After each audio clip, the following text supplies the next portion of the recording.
Hello! E aí, galera? Bom dia, tudo bom com vocês?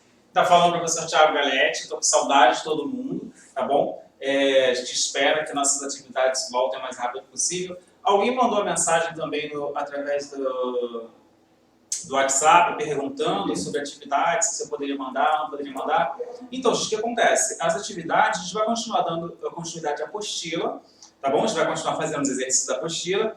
E aí, mais tarde, eu vou estar postando para vocês lá no Classroom a lista de exercícios complementares, ok? Só esclarecer. Alguém me perguntou aí no WhatsApp. Gente, outra coisa, eu estou trabalhando, não deixei de trabalhar, estou trabalhando online em outras instituições também. E eu peço só que vocês insistam ali, né? Ó, Galete, esqueceu da atividade. Ah, Galete, faz isso, para aquilo. Me cobrem mesmo, porque eu estou um pouco, assim, sobrecarregado de coisas. Às vezes pode passar de eu esquecer de mandar a atividade que você me cobrou. Tá bom, gente? Só esclarecendo essas dúvidas quanto a isso. Certo? Estamos ficando em casa, ninguém está saindo, a gente toma cuidado aí. Não saiam por enquanto, respeitem a quarentena, vamos evitar aglomerações e contato com pessoas de forma direta. Hoje nós temos, então, a correção das nossas atividades, dos nossos exercícios, né? Eu prometi fazer essa correção, os alunos também comentaram sobre isso, e eu trouxe para vocês essa correção, tá certo? Vamos ver, então, gente, dos exercícios que foram passados. Vou dar uns minutinhos para você pegar a sua apostila, a apostila que já tem, ok? Quem não tem a apostila, faz um gabarito, mas eu acredito que todo mundo tem a apostila assim, faz um gabarito para poder conferir estes exercícios, ok? Pegamos a apostila? Vamos lá? Bom, a gente começa pela questão 6, página 11, ok? Localizem a questão 6 da página 11, por favor. Questão 6, página 11. Localizem. Acharam? A Declaração Universal dos Direitos Humanos está completando 70 anos em tempos de desafio crescente quando ódio, discriminação e violência permanecem vivos. Bom, gente, essa é uma questão, já falei para vocês sobre isso, tá? A prova do Enem é uma prova que ela trabalha com questões socio-interativas, né? É uma prova de linguagens. E aí, nessa competência da prova de linguagem, você não vai ver gramática de forma direta, você vai ver uma socio-interação entre língua e os possíveis mecanismos de elo que vão ser acrescidos nessa formação da identidade da sociedade, né? Quando a gente fala de identidade, a gente tem que lembrar que a gente está falando da identidade social, né? Como é que essa língua se porta formando identidades? Eu gosto de falar sobre isso porque é um assunto de pesquisa que me provoca e que eu consigo estudar muito mais, vocês sabem muito bem disso. Quando a gente fala de provocar identidades, a gente sabe que a língua ela é provocadora de identidades. E essas identidades podem ser desconstruções ou construções de mais comportamentos sociais. Fato. Espera aí então, gente. Como assim desconstruções e mais construções de comportamento social? Essa língua que eu falo, que você fala e que se posiciona na sociedade, ela vai ser uma língua que pode construir mais preconceitos ou pode desconstruir preconceitos. Então, na prova do Enem, a gente tem que ter uma visão um pouco mais ampla do que é comportamento. Que língua é essa que provoca isso? Os alunos que trabalham comigo no período da manhã, daqui da sede, né, sabem que a gente fala muito sobre isso, esses comportamentos linguísticos, esses comportamentos de construções e desconstruções de identidades. Aí você vai perceber que existem, sim, propagandas que vão fazer esse tipo de coisa, vão construir mais preconceitos, né? Existem propagandas que provocam mais machismo, ou propagandas que serão totalmente feministas. A música, por exemplo, né, só para a gente poder dar uma atualizada, a música pode sim construir mais comportamentos ou pode desconstruir comportamentos. A gente falou também sobre o funk, né? Ah, porque o funk é isso, o funk não é cultura. Realmente, será que o funk não é cultura? O que é cultura? O que é música? Não é? Nós falamos sobre esses comportamentos de música e do funk, principalmente, onde ele vem das periferias, ele é um comportamento cultural, só reforçando isso. Funk é cultura sim, tá? A gente falou sobre isso na sala de aula, a gente fez esses questionamentos que funk não era, funk era cultura, a gente falou sobre isso, a gente falou sobre o posicionamento da questão do funk na sociedade, um movimento que vem das periferias, né? E aí ele acaba sofrendo várias transformações para ser aceito entre os grupos sociais, né? E você vê que você vai ter aí Tem o baile funk, que é proibido, mas você tem lá os eventos de música funk que continuam circulando nas mídias das classes média e alta, né? Lá tem os outros bailes que tocam funk, né? Ah, não é um baile funk, agora é uma festa que toca funk. Você não está limpando, você não está higienizando o comportamento social? Não deixou de ser funk, não é verdade?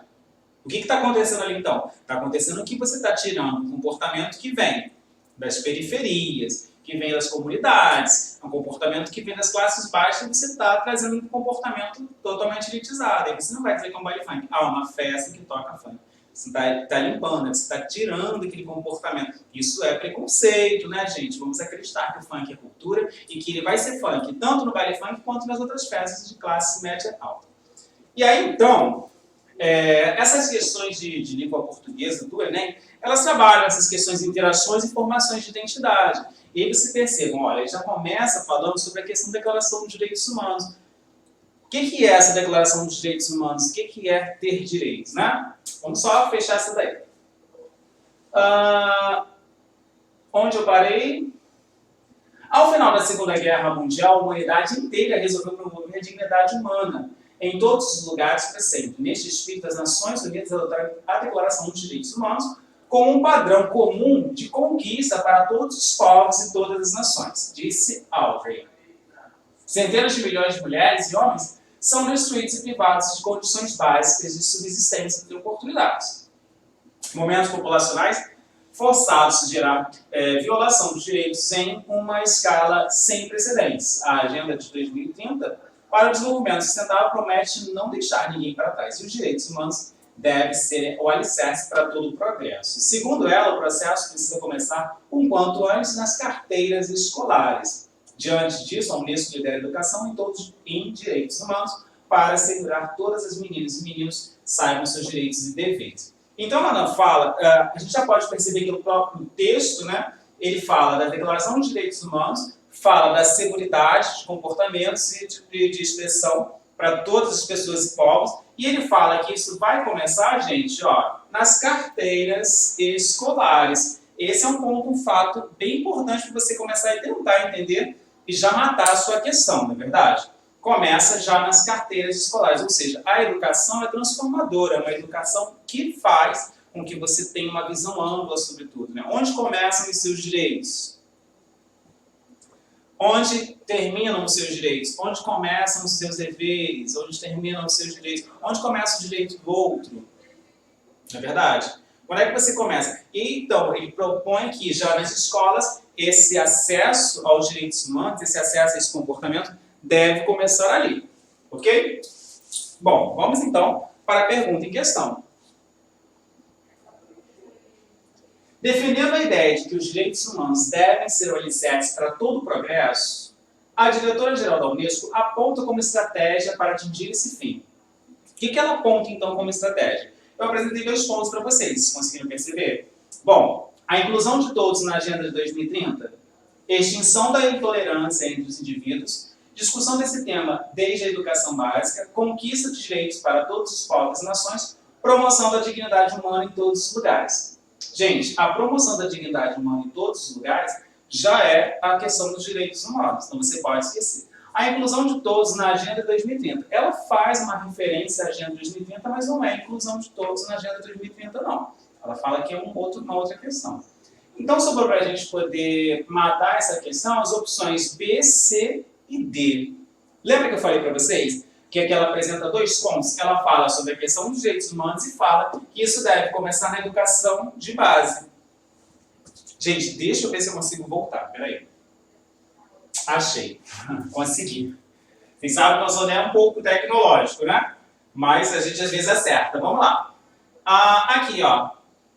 Precisa começar um quanto antes nas carteiras escolares. Diante disso, a Unesco lidera a educação em direitos humanos para assegurar a todos os meninos e meninas sabem seus direitos e direitos dos outros. Então, vamos já. Sabem qual é a resposta correta? Deixa eu apagar aqui para não dar erro lá no nosso próximo slide. Discussão desse tema desde a educação básica. O que é a educação básica, então? A educação básica são os alicerces, os primeiros séries iniciais. Então, você vai desde os séries iniciais até o ensino médio, onde você começa a perceber que a criança vai ter compreensão, vai ter o seu entendimento de quais são os seus deveres, quais são os seus direitos e, principalmente, o direito do outro, o respeito ao outro. Não é? A questão do respeito ao outro, essa questão dos direitos humanos, ela prega muito isso, o direito do outro, né? A gente precisa entender. E para quem vai fazer provas de redação do Enem, sabe que é importante você fazer a leitura da Declaração dos Direitos Humanos, até porque serve como ponto de referência, como ponto argumentativo do seu texto, caso você venha falar sobre algum assunto relacionado a isso. Onde é que, o que preza, o que prega a Declaração dos Direitos Humanos, tá? enquanto lei. O que será que seria essa lei? Será que não é o direito do outro? Mas e os meus direitos? A gente começa a perceber essas questões, tá? E principalmente que a língua forma esses comportamentos identitários. Eu não vou deixar de falar nunca isso, porque a língua é formadora de comportamentos identitários, sim. Tá? Mais preconceitos, menos preconceitos, formações machistas na sociedade ainda se perdura aí. Você tem músicas que falam sobre isso. O problema é que a gente quer sempre criticar, eu volto, né, ao ponto de partida, a gente quer sempre criticar o funk.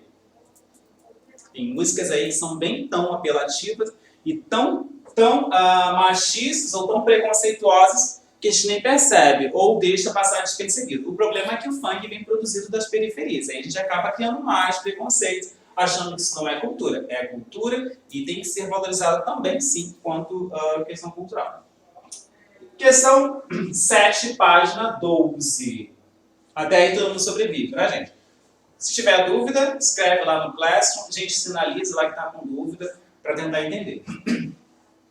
Seu organismo já está acostumado com o açúcar Seu organismo já está acostumado com o açúcar e está difícil largar. Vou ler aqui que fica mais fácil, gente, que eu não fico de costas para vocês. O ideal é ir se acostumando aos poucos, com cada vez menos açúcar.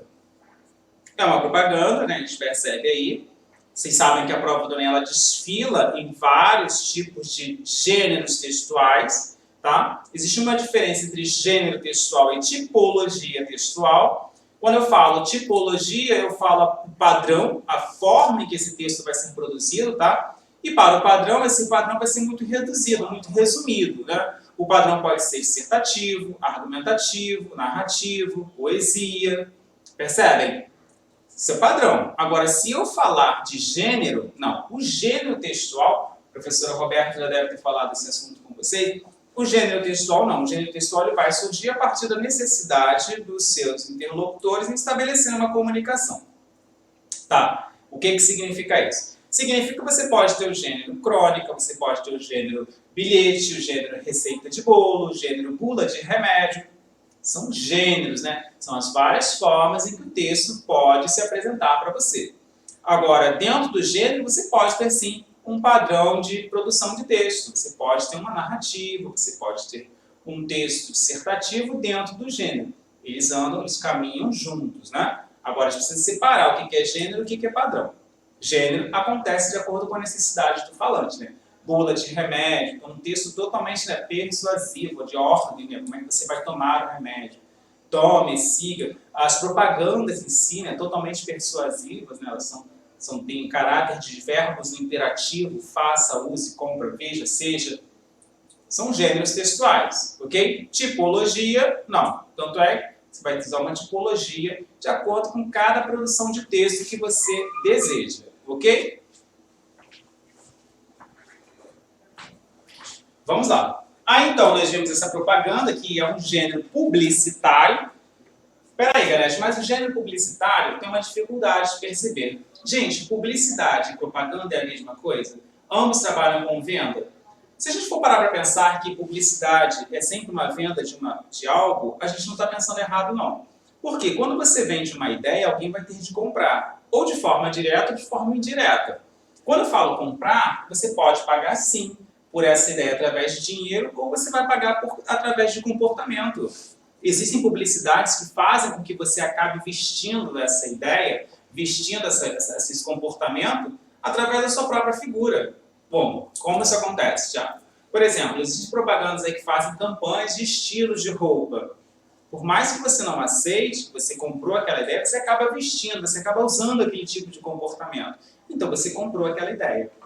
Percebe? Então você comprou de forma indireta, não foi pago em dinheiro? Não, não foi pago em dinheiro, ou você acabou comprando essa ideia de comportamento. E isso é publicidade. A publicidade gera o mundo, gera os comportamentos. Não tem como você dizer que não. Lógico que existem propagandas publicitárias, existem propagandas aí que você vai fazer vender o seu produto, a sua marca, e aí sim você vai comprar esse produto de forma direta mesmo a partir de dinheiro, né? E não tem que se pensar. Eles vão ser mais persuasivos, né? Ou tão utilizar a intertextualidade, que é um mecanismo da publicidade. Só para a gente revisar o que é a intertextualidade. É quando você usa um texto de base e aproveita ele de outra forma, né? Você vai botar um texto dentro do texto, vai ser intertextualidade. Lembrando que a intertextualidade é importante você conhecer o texto anterior para você poder aplicar esse texto novo, né? Você tem que saber onde é que ele vai se encaixar aí. Texto dentro do texto. Intertexto, tá? Intertextualidade é isso. E as publicidades brincam com isso, né? Vão brincar com chamadas de filme, vão brincar com estereótipos de personagens, vão brincar com marcos importantes. A publicidade brinca muito com isso, né? Faz muito isso acontecer. Mas por que ela faz isso? Porque ela quer massificar uma propaganda, ela quer massificar um comportamento, ela quer que você interaja com ele, né? Tem propagandas que surgem nos outdoors da vida que você vê que vem uma imagem grande que te provoca de alguma forma e você acaba comprando aquela ideia de alguma forma, ok? É uma publicidade, um gênero, e ele trabalha dessa forma. Bom, vamos continuar então. Eu vou olhar aqui no notebook para não ficar de costas, para você não fique deselegante, né, gente? Bom, a utilização de determinadas variedades linguísticas, assim, nós estamos falando de variedades linguísticas, essas variações linguísticas elas podem acontecer de várias formas. Ela pode ser regional, ela pode ser histórica, ela pode ser situacional, ela pode ser social, ela pode ser etária. A variação linguística é o comportamento da língua. A gente já falou sobre isso, né? Língua é norma, é padrão. A língua é a forma em que essa estrutura vai se apresentar. Língua é isso. Hoje, no Brasil, nós temos a língua portuguesa e temos as normas que são determinadas dela, a gramática. A linguagem é o comportamento que essa língua vai ter diante dos seus participantes, diante dos seus indivíduos dessa comunidade linguística. Comunidade linguística é a forma em que essa língua vai se comportar nos vários campos. Bom, se é uma comunidade linguística, ela vai sofrer variações. Quando eu falo variação regional, eu estou falando dos sotaques, eu estou falando das gírias, expressões que marcam determinadas regiões. E aí a gente fala muito sobre isso, né, sobre a questão do preconceito linguístico. E aí algumas pessoas acham que o preconceito linguístico ele só acontece de região para região. Ora, se você debocha do linguajar, se você debocha da forma do comportamento linguístico de uma pessoa que vem da sua mesma região, só que ela é de uma outra classe, ou porque ela usa um outro comportamento linguístico, isso é um preconceito linguístico, sim. Você está inferiorizando ela por alguma forma, então você está tendo preconceito linguístico. Não é verdade? Ah, mas essa pessoa fala errado. O que é falar certo, então? Qual seria a petição? Quem te garante, quem te dá o direito de falar certo? A gramática. Mas espera aí, a gramática determina o que está escrito. Se a pessoa está num processo comunicativo, então não houve erro. Se houve uma comunicação entre os interlocutores, até aí não houve erro. Então, quem te dá o direito de emparedar o outro e dizer que o que ele faz é errado no comportamento linguístico? Isso é um preconceito. Ah, mas ele fala chiclete, ele fala problema, ele fala é nós. Você não está inferiorizando o outro pelo linguajar? Aquele tipo de linguagem não faz parte da comunidade daquele grupo? Ora, pensem junto comigo, gente. Pense da seguinte forma. Você é uma criança e você nasce em vários grupos sociais. Se você ouve aquela palavra todos os dias, de criança até a sua fase do conhecimento das palavras, né, da cognição e tudo mais, se você fala aquela palavra sempre, na sua cabeça há uma gramática internalizada que vai dizer que aquilo está certo, então não está errado. Então o que você está fazendo é utilizando uma palavra que você ouviu a vida inteira e que o outro agora tem uma outra forma. Mas, Thiago, peraí, galera, a palavra problema se escreve assim. Mas eu escuto algumas pessoas falando problema, e aí? Tudo bem. A regra diz que a palavra se escreve dessa forma. Mas você não pode pré-julgar o outro por falar dessa forma só porque ele ouviu a vida inteira ou porque a comunidade que ele vive fala dessa forma. Para ele, na cabeça dele, essa palavra se pronuncia dessa forma. Mas não estaria errado? Está errado porque a gramática determina, escrita, mas dentro da comunidade fala o mecanismo linguístico. Para ele não haveria erro nenhum, porque ele sabe aplicar essa palavra nos vários campos de significados. Então, as variedades linguísticas trabalham essa questão regional, quando você tem regiões que vão ser atribuídas a determinados tipos de sotaque, determinados tipos de comportamentos que marcam as regiões, comportamentos culturais, né? O carioca, por exemplo, ele é muito desbocado, né? Eu falo isso sempre, né? O carioca ele é direto, né? Ele solta logo um palavrão. Ah, mas eu não falo. Bom, você não fala, é um direito que te assiste, mas a totalidade do carioca ele é desbocado, assim, é cultural. Mas que você não aceite, a gente tem um comportamento bem, né? Esse chiado nosso, Caxias, Mesquita, ele é um comportamento cultural, regional. Ah, mas eu não ouço isso. Difícil você perceber porque você vive essa linguagem. Então você não vai perceber, você vai identificar no outro. Quando vem da região norte, nordeste, você vai perceber o sotaque dele, porque ele não faz parte do seu comportamento linguístico. Tudo que foge ao nosso comportamento linguístico, a gente tende a emparedar o outro e rir. Se você empareda o outro e ri, você cria preconceitos. Você tem que entender que a pessoa fala dessa forma não é porque ela quer falar errado ou porque ela não sabe. Aí eu lembro da história do Chico Bento, né? Bom, o Chico Bento tem vários quadrinhos nele, você pode procurar na internet, em que ele frequenta a escola e a professora fica o tempo todo emparedando ele a falar o que é certo. O que será certo, então? Quer dizer, o Chico Bento vive numa comunidade em que a mãe fala daquela forma, o pai fala daquela forma, os amigos falam daquela forma, e o tempo todo a professora emparedando ele para que ele fale uma nova linguagem. Ele não vai conseguir. Por que não vai conseguir? Porque você vai dividir a língua em dois. Ou ele fala a linguagem que a mãe está acostumado com a mãe e com o pai, ou ele vai falar aquela língua para a professora, somente para agradar ela, porque ele não vai conseguir, ele vai criar uma coisa chamada situacional, variação situacional. Para uma criança fazer isso, gente, é muito difícil. Ele não vai conseguir. Agora, para nós adultos, o situacional é fácil. Para cada tipo de espaço, eu tenho uma linguagem. Bom, galera, então você é professor de linguagens e de inglês 24 horas? Não, não sou professor de linguagem e de inglês 24 horas. Simplesmente, eu tenho os meus momentos em que eu sou bem mais professor e bem menos uma língua muito mais polida, uma língua muito menos livre. Vamos pensar na situacional como uma roupa. A língua como uma roupa. Se você vai à praia, você vai muito desnudo. Não é verdade? E aí, nesse comportamento situacional de praia, você tem muito menos roupa e muito menos preocupação com o que você vai falar ali. Então, na praia, você vai falar sobre corpos, você vai falar sobre verão, você vai falar sobre assuntos que não têm muita importância, mais para você criar um vínculo de conversa entre os interlocutores. Mas se você vai numa entrevista de emprego, você vai colocar uma roupa mais séria, você vai se apresentar diferente. E aí, uma língua totalmente formalizada. Você não vai utilizar gírias, não vai utilizar expressões. Então perceba uma situação que vou estar variando a minha linguagem aí. Vou estar botando a minha língua em vários tipos de comportamentos. A linguagem é tipo uma roupa, entendem? Então, para cada situação, um tipo de comportamento linguístico. Isso é performático. A língua tem que ser performática. Então, por que eu não posso usar, galera, a minha linguagem do jeito que eu falo em todos os ambientes? E aí a gente cai naquela questão da prova do Enem, do aqué. Vocês se recordam dessa questão? Em que caiu, todo mundo ficava de pau, criticou a questão, falou que era uma questão que falava de gay, que não tinha por que botar aquela questão. É uma questão de variação linguística, é um comportamento cultural. E aí era o exemplo que eles deram na prova do Enem. Eles colocaram, eu acho que eu botei essa questão para a gente fazer também. Ele é um advogado que ele fala a palavra aqué o tempo todo, mas ele fala entre os colegas. Mas na frente do juiz ele jamais utilizaria essa palavra porque aquela situação não permite. Aquela situação permite a palavra dinheiro, que é aqué. Para quem não sabe, faz referência a uma linguagem típica, cultural dos travestis, homossexuais e afins, utiliza essa palavra para fazer referência de, assim como outras palavras também do comportamento linguístico dos homossexuais, tá? Que marcam aí a questão cultural. Mas espera aí, só os gays é que têm esse comportamento? Não.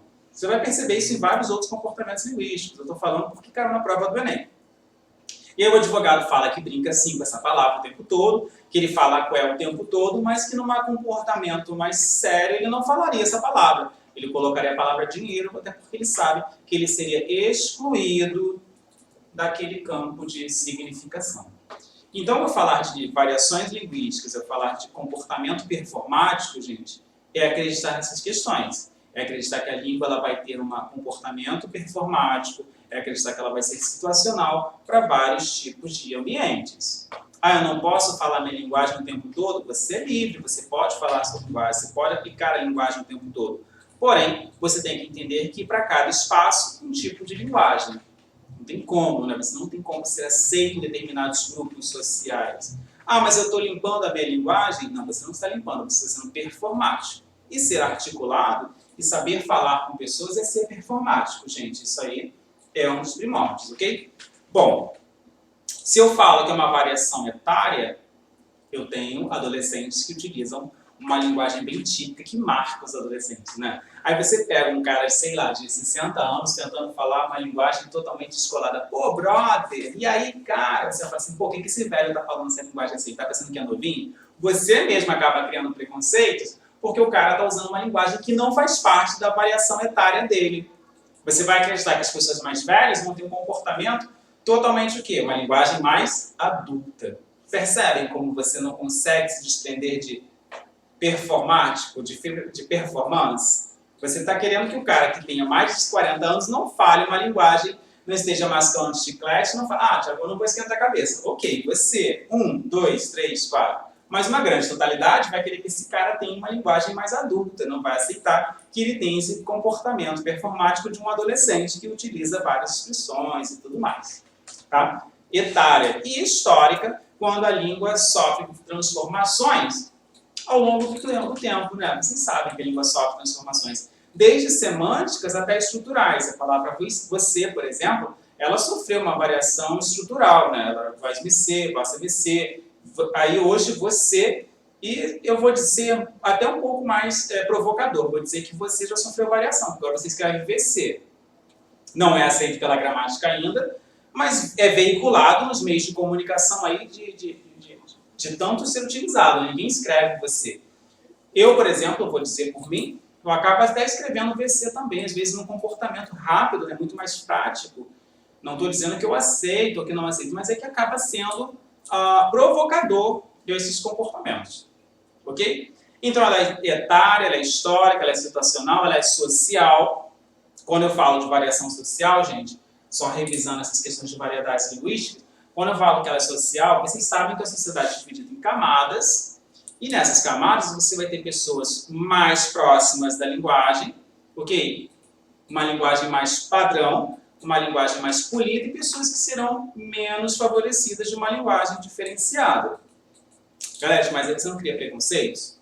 Aí é que está. Se você entender que a linguagem vai estar sofrendo divisões em camadas, e que para cada grupo social um determinado tipo de linguagem, e aí você entende que isso é uma coisa natural, que acontece de forma espontânea, você não está criando preconceitos. Agora, a partir do momento em que você inferioriza o outro, que vem de uma classe baixa, porque ele não domina a mesma linguagem que a sua, aí sim você tem um preconceito.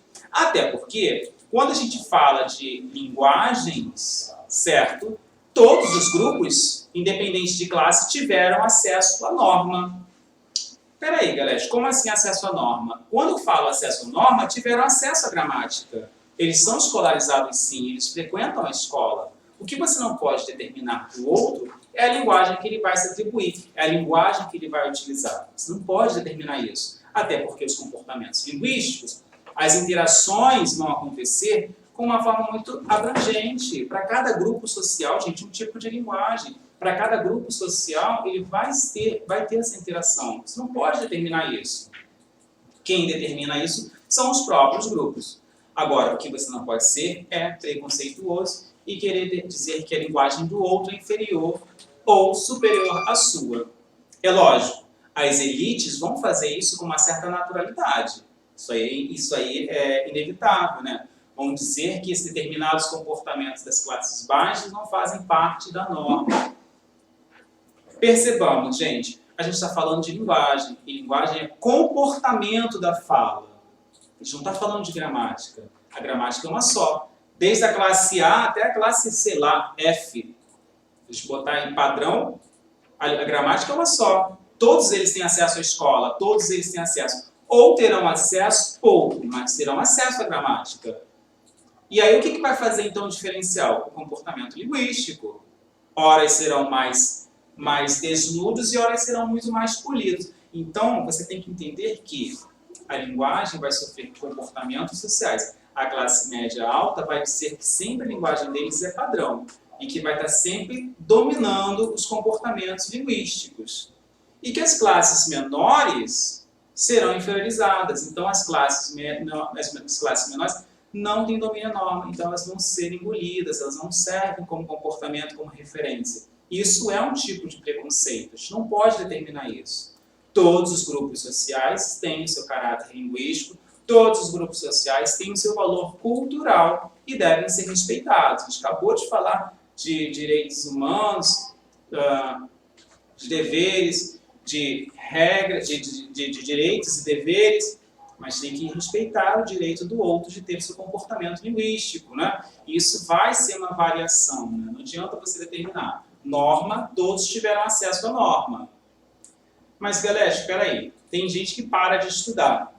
Parou de estudar, mas não parou de falar. E aí? Ele parou de entender. Então, ele parou de estudar, ele colocou um esparadrapo na boca e se isolou do mundo. Não vou ouvir e tem que tampar os ouvidos, né? Porque ele não vai poder ouvir mais nenhum comportamento linguístico. A língua é um organismo vivo. Ela existe muito mais antes de você nascer. Então, quando você nasceu, dependendo do momento em que você nasceu, digamos que fosse década de 70, 80, e aí você está sendo com uma pessoa, olha, essa garota é um brotinho. Olha a função semântica, brotinho de broto, aquilo que ela foi muito jovem. Hoje, os jovens já atribuem, né? Jovens, não que eu não seja jovem, né? Lógico. Não é isso que eu quis dizer, eu sou jovem ainda. Os jovens atribuem essa questão de uma pessoa, uma garota muito nova, como uma novinha. E se você não quiser revelar o nome, olha que coisa digital, é arroba. Então a língua muda de variações semânticas, né? Questões de significado. E principalmente as questões sociais, gente. Não tem como. Se você nasceu nessa década, você vai utilizar a linguagem que está viva ali naquele momento. E aí?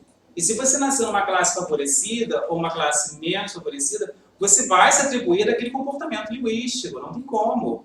Provavelmente você já deve ter sido indagado por alguém que falou assim, você fala igual a sua mãe. Você fala igual ao seu pai. Você fala tudo certinho, porque é o seu comportamento linguístico. Agora você imagina esses comportamentos divididos em classes sociais, em situações sociais. E é lógico que a gente tem que respeitar o comportamento do outro, né? Mas eu não posso corrigir? Bom, você poderia corrigir se essa pessoa fizesse parte do seu grupo social de uma forma muito sutil. Se você assim acha importante fazer essa correção, você pode dizer a ela que ela não poderia usar essa linguagem em determinados grupos, né? Mas se ela faz parte de um grupo, se é uma pessoa que você não conhece, você não tem esse direito. Você não pode fazer isso, né? O que você pode fazer é ser um amigo, uma pessoa muito próxima, você sugerir uma forma dela aplicar essa palavra, essa situação em um outro contexto. Agora, corrigir uma pessoa que você não conhece, você está criando um preconceito, você está inferiorizando o outro pela linguagem que ele tem. Vamos lá. Então, quando eu falo de variedades linguísticas em campanhas educativas, tem a função de atingir o público-alvo. Sim, gente, toda publicidade tem um público-alvo, né? Eu já falei isso na nossa aula, não tem como a gente negar isso. Uma publicidade nunca é feita a bel prazer, nunca é feita de qualquer jeito, né? Ela é feita com uma intenção. Qual é a intenção dessa publicidade? Qual é a intenção dela? Qual foi o objetivo? Ela quer atingir que tipo de público? É jovem? É adulto? É médio? É todo mundo ao mesmo tempo? E principalmente pontos estratégicos, né? Se você perceber, propagandas publicitárias de objetos e materiais escolares estão sempre perto de escola, né? Por que será? Acidente? Bom, de forma mais direta e eficaz. No caso desse texto, identifica-se estratégias pelo discurso formal da língua portuguesa. Quando eu falo discurso formal, eu estou falando da norma, ok? Gramática. Foi isso que marcou esse público-alvo. Registro padrão próprio da língua escrita. Registro padrão próprio da língua escrita também é gramática, tá, gente? Seleção lexical restrita à esfera da medicina. Lexical é palavra, seleção de palavras. Seleção lexical é seleção de palavras, tá? Coloquem aí, para não esquecer. Toda vez que eu falar de seleção lexical, eu estou falando de vocabulário, estou falando de seleção de palavras. Fidelidade de jargão da linguagem publicitária. Fidelidade de jargão, não. Jargão é variação linguística, tá? E jargão está presente em determinados grupos sociais. E não é característica própria da linguagem publicitária, gente. Jargão não é característica própria da linguagem publicitária. Ele é característica típica de comportamentos linguísticos, né? E aí você vai perceber que tem jargão que está presente em algumas novelas, em alguns comportamentos, em algumas músicas. E aí você faz a intertextualidade, você aproveita isso de alguma forma. Não é característica, tá? Uso de marcas linguísticas típicas da oralidade. Marcas linguísticas típicas... Vamos perceber isso, então? Vamos voltar lá. Seu organismo já está acostumado com açúcar e está difícil largar? Sim. Olha só como você percebe que é o uso típico da linguagem da oralidade. É uma linguagem que não está preocupada com o tipo de comportamento linguístico, ela está se comunicando, parece estar estabelecendo uma linguagem entre dois interlocutores, uma conversa muito informal, né? Como se estivesse te perguntando algo. Ó. Seu organismo está acostumado com o açúcar, está difícil largar, não me gera um comportamento muito simples, típico da oralidade, muito simples, típico de um comportamento de fala entre dois interlocutores, me sugere isso. Aí ele fala assim, ó, o ideal é ir se acostumando aos poucos com cada vez menos açúcar. Tomar café sem açúcar, gente, é para poucos, né? Eu, particularmente, tenho que tomar café com açúcar. Com certeza, marcas da oralidade, opção E, tá? Uso de marcas linguísticas típicas da oralidade. Por que é típico da oralidade, Galete? Porque você percebe que é um comportamento da fala, parece que duas pessoas estão conversando entre si, e aí a publicidade tem essa questão persuasiva. Não esqueça, publicidade é persuasão. Persuasão é fazer você acreditar nas ideias que eu te provoco, ok? Persuasivo é isso. E a publicidade vai ser sempre essa brincadeira persuasiva, de provocar você entre dois interlocutores. E aí a resposta correta, deixa eu marcar, como eu fiz na outra, né, que senão fica feio. Letra E. Uso de marcas linguísticas típicas da oralidade. Ok?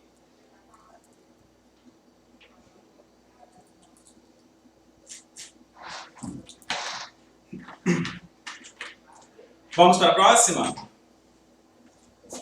Vamos lá. Questão 8, página 12.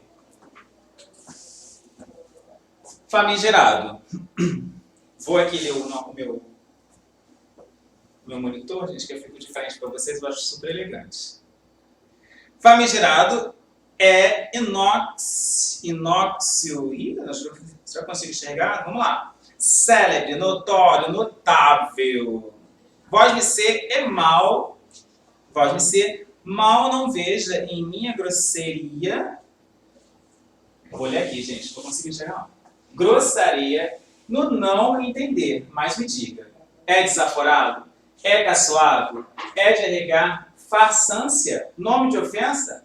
Vilta nenhuma, nenhum texto. São expressões neutras de outros usos, pois é o que é, e fala de pobre.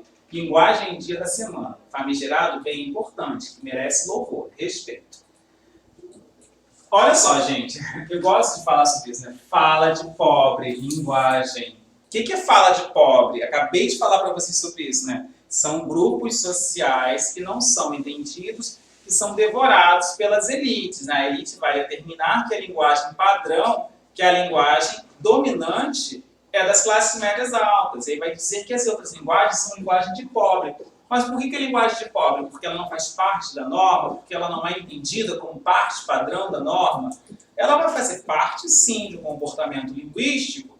E a gente precisa entender que esse comportamento linguístico, gente, ele faz, sim, a parte do comportamento de seus interlocutores. Agora, da norma, a gramática, não. Ok? Gramática é uma coisa. E por que as linguagens, então, gente, das classes dominantes é considerado padrão? Porque está muito mais próximo da norma. É muito menos, ela utiliza muito menos expressões, gírias, percebe? É uma linguagem que não tem tantos comprometimentos dessas questões. E eles vão dizer que ela está muito mais próxima da norma, ela está muito mais próxima do padrão. E isso é uma falsa verdade, gente. A linguagem de pobre, por que a fala de pobre? Você vê que ela não tem um comportamento totalmente preocupado com a norma, né, a partir desse texto. Vamos perceber isso. Nesse texto, a associação de vocábulos da língua portuguesa em determinados dias da semana remete ao... E aí é uma questão de variações linguísticas também, tá? Olha a pergunta. Nesse texto, a associação de vocábulos, ou seja, de palavras, que vão da língua portuguesa que são determinados dias da semana remete. Local de origem dos interlocutores, estado emocional dos interlocutores, grau de colocalidade da comunidade, nível da intimidade entre os interlocutores e conhecimento compartilhado na comunicação. Eu vou dar a resposta para vocês. Grau de coloquialidade da comunicação. Se vocês perceberem, eu falei para vocês, já marquei também linguagem de pobre. Por que ele fala que é uma linguagem de pobre? Porque não tem preocupação, gente, com a norma. Ele simplesmente estabelece uma comunicação entre dois interlocutores. Ah, Tiago, a língua de pobre por quê? Não está perto da norma, não está perto da gramática. A classe média alta, eles não vão utilizar tantas expressões quanto os outros grupos. Então perceba, os outros grupos não dominam a norma? Eles têm acesso. Podem ou não dominar. Eles têm acesso à norma. Mas a gramática é uma coisa, comportamento linguístico é outra. Ok? Comportamento linguístico é a interação da coloquialidade dos seus interlocutores. Essa é a questão. Ok? A gente está querendo colocar a gramática como ponto de referência da comunicação. E nem sempre ela vai ser ponto de referência da comunicação. Ora, se eu tenho um camelô gritando água R$2, água R$2, você está com sede, você enfia a mão no bolso, dá R$2 e compra uma água, houve falhas na comunicação? Houve comprometimentos? Não. Mas peraí, galera, ele está falando que a água custa R$2. Certo que seria água R$2? Sim, a gramática, a norma diz que tem que haver uma concordância. Não estou negando isso. O que a gente tem que entender é que você comprou a água, você entendeu quanto custava. E aí você estabeleceu um ponto de comunicação entre dois pontos, entre os seus interlocutores. Não houve comprometimento. Entendem? E aí a linguagem deste camelô, a linguagem dessa pessoa que vive da venda da sua água, vai ser considerado um grau de coloquialidade da comunicação. Vai dizer que ele fala uma linguagem de pobre porque ele não está perto da norma. Esse é o ponto de referência. Ok? Vamos continuar. Questão 9, página 13. Está fechando.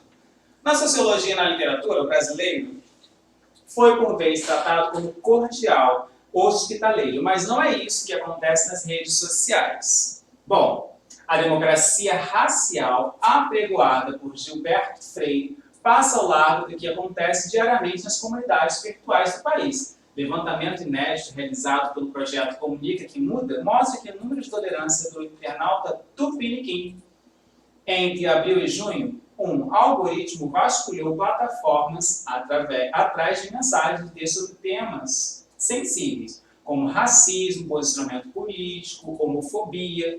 Foram identificados 393 mil menções, sendo 84% delas com abordagem negativa de exposição de preconceitos da discriminação. Esse aí está disponível no globo.com. Vai aparecer aqui na descrição do meu canal. Mentira, não vai nada, gente. Olha só, isso aqui é da nossa apostila, hein, gente? Olha lá, nossa apostila, questão 9, página 13. Quando ele fala da questão de posicionamento político, homofobia, racismo, foram identificados menções com abordagem negativa. O que significa isso? Racismo, preconceitos. Ou seja, as pessoas nas suas redes sociais acabam criando mais racismo, mais homofobia, mais machismo.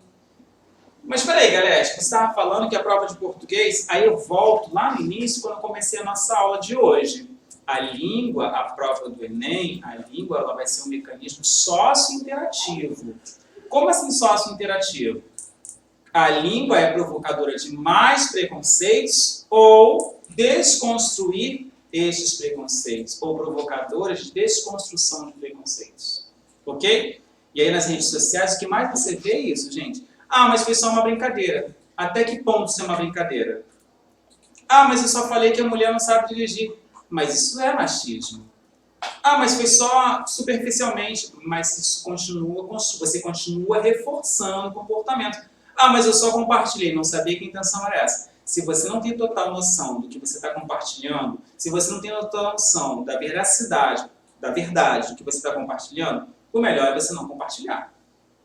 Percebe? Porque você cai na estatística apresentada pelo jornal O Globo. Que estatística é essa? Na estatística que você continua construindo preconceitos machistas, preconceitos homofóbicos, preconceitos racistas o tempo todo. Por ter compartilhado, sim.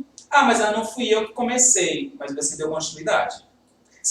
Se você deu continuidade, você continua provocando esses mesmos comportamentos. E a língua ela vai ser provocadora disso, desses comportamentos. Seja na música, seja nas propagandas, como eu já havia falado, e principalmente nas redes sociais. E aí é que mora o problema, gente. Ou, hello, a gente já passou a época de ficar compartilhando bobagens, de ficar levantando bandeira de bobagens que não são verdades, né? Antes de fazer um compartilhamento, observa essa propaganda. Antes de fazer um compartilhamento, vê qual é a intenção dessa questão que você está publicando. Será que você não está ajudando a fortalecer mais preconceitos? Vamos desconstruir esses preconceitos? Olha a primeira questão que eu discuti com vocês hoje. Direitos humanos. Onde é que é o respeito do outro? Será que você não está invadindo o espaço do outro? E aí depois você quer respeito? Como é que fica essa questão de respeito? Como é que fica essa questão da exposição na rede social? Você fala e critica muito o outro, mas você também se expõe demais. E você quer respeito, mas você critica o outro. Então, peraí, vamos então voltar para a questão inicial. O que é direitos humanos? Quando você respeita o outro e é respeitado. Esse é o ponto primordial das nossas questões. Bom, ao abordar a postura do internauta brasileiro mapeado por meio de uma pesquisa em plataformas virtuais, o texto minimiza o alcance da comunicação digital, refuta ideias. O que é refutar? Recusar ideias preconcebidas sobre o brasileiro, relativiza a responsabilidade sobre as noções de respeito, exemplifica conceitos cotidianos na literatura da sociologia, expõe a ineficácia dos estudos para alterar comportamento. Vamos à resposta? Refuta ideias pré-concebidas sobre o brasileiro. O que seria refutar essas ideias, gente? Ou seja, vamos trocar em uma palavra bem curta, né? As pessoas falam uma coisa, mas fazem outra. Essa que é a verdade. Mas espera aí, galera, fazem outra porque querem, ou porque não percebem aquilo que eu acabei de falar para vocês. A veracidade do que você está publicando nas suas páginas sociais. A veracidade do que você está compartilhando nos seus meios de mídia aí.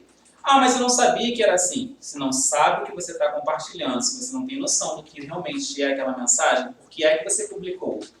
E aí você continua se contradizendo. Você quer o respeito da sua pessoa, você quer se colocar numa posição diferenciada, mas você continua criando preconceitos. Você continua provocando essas ideias. Então é importante que você perceba isso. Ok? Questão, página 14. Quebranto. Às vezes sou o policial que me suspeito e lhe peço documentos e mesmo de posse deles me prendo e me dou porradas, às vezes sou porteiro, não me deixando entrar em mim mesmo, a não ser pela porta de serviço. Às vezes faço questão de não me ver entupido com a visão deles e sinto-me a misericórdia concebida como um eterno começo. Bom, gente, vou fechar mais rápido isso daí, ó. Na literatura temática negra produzida no Brasil, é recorrente a presença de elementos que traduzem experiências históricas do preconceito e da violência. No poema, essa violência revela o eu lírico. Na literatura temática negra produzida no Brasil, é recorrente a presença de elementos que traduzem experiências históricas do preconceito e violência. Histórico do preconceito e violência. É importante, já falei sobre isso uma vez na aula com a gente, tá? Que a gente tem que perceber que a nossa literatura é produzida a partir de marcos históricos, a partir de pontos históricos, e que a gente percebe que a maior parte dos nossos poemas vão produzir isso. Eu estou correndo um pouquinho, senão vou acabar passando o horário do outro colega. Incorpora seletivamente o discurso do seu opressor, submete-se à discriminação como meio de fortalecimento, engana-se na denúncia do passado, da opressão e injustiça, sofre uma perda de identidade, na noção do pertencimento, acredita esporadicamente na utopia de uma sociedade igualitária. Vamos perceber isso? Rapidinho, vamos voltar lá aqui no poema. Às vezes faço questão de não me ver entupido com a visão deles. Sinto-me a miséria concebida como um eterno começo.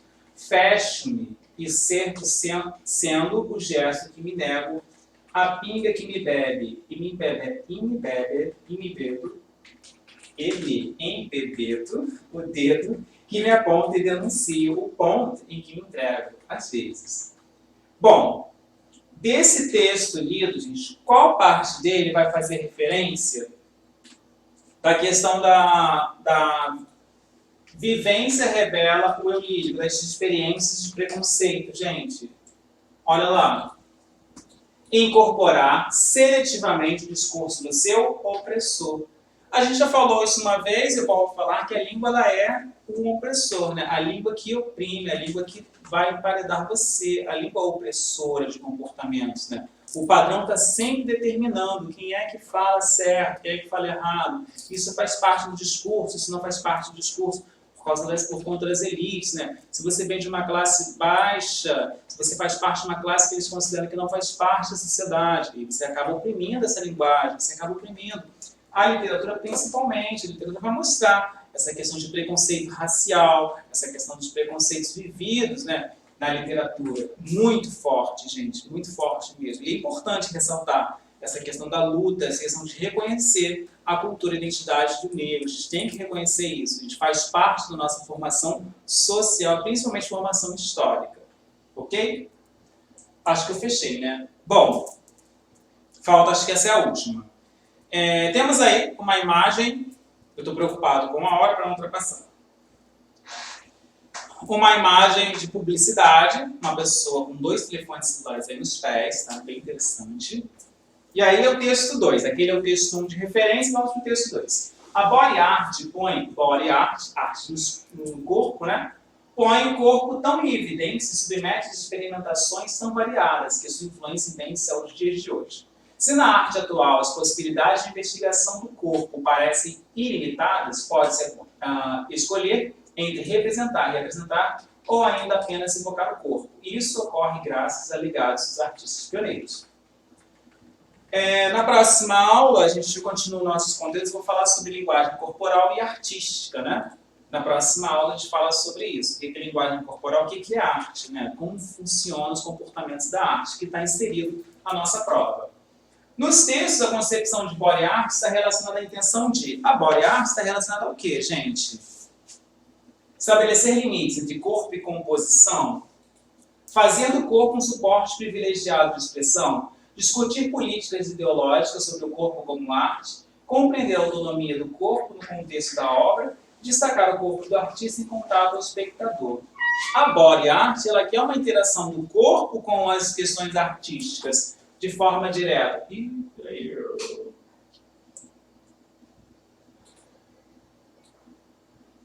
Estabelecer limites entre corpo e a composição? Não. Fazer do corpo um suporte privilegiado de expressão. Letra B, tá? Discutir políticas ideológicas sobre o corpo como arte, não. Compreender a autonomia do corpo no texto, a autonomia do corpo, não. Se a autonomia do corpo não estaria ligado aos comportamentos do artístico.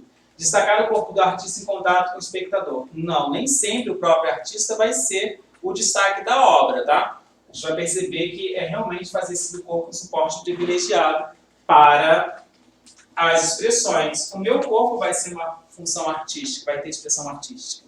Ok? Essa é a letra.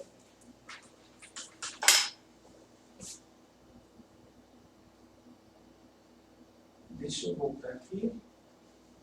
12. Última, gente. Aí a gente fecha o nosso horário.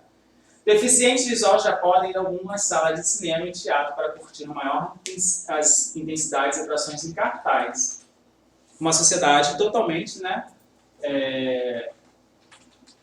que traz uma interação e que faz a inclusão de pessoas com deficiência visual dentro das salas de cinema. E inclusão é isso, é você proporcionar a pessoas deficientes, nesse caso aqui, visuais, a interação dos mesmos espaços públicos que outros participam. Isso é uma atividade de inclusão, tá? Vou partir dessa parte aqui, gente, para a gente não tomar muito tempo. O programa foi desenvolvido por pesquisadores da Universidade Carlos III, em Madrid. Na Espanha, 200 salas de cinema já oferecem recursos de filmes de grandes estúdios já exibidos, com recursos de Watson, diz o brasileiro Luiz Malte, que trouxe a tecnologia para o país. No Brasil, já fechamos parceria com São Paulo, companhias de dança para adaptar os espetáculos deles. Isso já é um avanço, concorda? Que é adaptar as salas de cinema, os espetáculos de dança. Como é que funciona isso, gente? Através de um aplicativo, tá? Que vai ser operacional pelos sistemas iOS ou da Google, que se conecta com o Wi-Fi de cinema e teatro e sincroniza um áudio que descreve o que está acontecendo em tempo real para esse deficiente visual. Ele simplesmente escuta em tempo real o que está acontecendo ali, tá? Por ser de múltiplas apresentações e peculiaridades de acordo com a intenção da emissor, a linguagem apresenta funções diferenciadas. Emissor, elementos da comunicação. Emissor é quem emite, receptor é quem recebe, canal da comunicação, ok? Emissor, receptor, canal, mensagem, código, todos esses são os elementos da comunicação. Nós falamos sobre isso e tem esse assunto na nossa apostila. A alternativa correta, letra D. Expõe dados sobre o aplicativo usando uma linguagem denotativa. Uma linguagem denotativa é o quê? Uma linguagem real, ok? Questão 13, página 17. Aqueles que pensam que não têm tempo para fazer exercícios mais cedo ou mais tarde serão obrigados a ter tempo para as doenças. Verdade, não é verdade, gente? Isso daí? Muito forte, né? Ó, quem pensa que não tem tempo para praticar exercícios mais cedo ou mais tarde vai ser obrigado a ter tempo para ter doenças, né? Uma sociedade que acaba envelhecendo cedo ou tarde. Aí tem o texto 2, tá? Imaginemos um cidadão residente da periferia do grandes centros urbanos, geralmente acorda às 5 da manhã para trabalhar e enfrenta média 2 horas de transporte público gerado das lotadas. Tá. Vamos às opções, gente. O segundo texto expõe uma reflexão sobre o primeiro acerca do impacto das mudanças do estilo de vida e saúde. O primeiro texto, você tem uma propaganda, né? Uma mulher que aparentemente tem uma idade avançada, falando sobre as questões voltadas para a prática de exercícios que você se torna obrigado a fazer para não ter doenças. E no segundo texto, fala de um trabalhador da periferia que levanta às 5 da manhã, que não tem tempo de praticar exercícios por ter uma vida muito fechada pelas questões trabalhistas, pelo próprio tempo mesmo. Bom, apresenta uma visão medicalizada, gente, ampliada, crítica que associa interferências de tarefas de casa, sedentarismo do indivíduo, focalizada ou geracional. Com certeza, ampliada que considera aspectos sociais intervenientes na prática de exercícios do cotidiano. O que seria essa questão de considerar aspectos sociais? Independente de você ser da classe média alta, classe média média, classe média baixa, você tem que se permitir a prática de algum tipo de exercício, tá? Independente das questões todas do cotidiano, você tem que se permitir esse tipo de questão voltada para a sua saúde. Certo? Essa foi a correção dos nossos exercícios da apostila. Espero ter revisado alguns conteúdos com vocês, ok? ter matado todas as dúvidas, ter provocado, né, mais dúvidas. Eu acho que o importante do estudo de linguagem é provocar dúvidas, que você acaba lendo mais, você acaba se inteirando, tentando estudar, tentando compreender mais ainda. E aí você consegue ter uma visão maior do comportamento. Ok? Essa foi a correção dos nossos exercícios. Na próxima aula, dar continuidade aos conteúdos dos nossos estudos. Ok? Um abraço para vocês, fiquem com Deus, boa semana, até a próxima.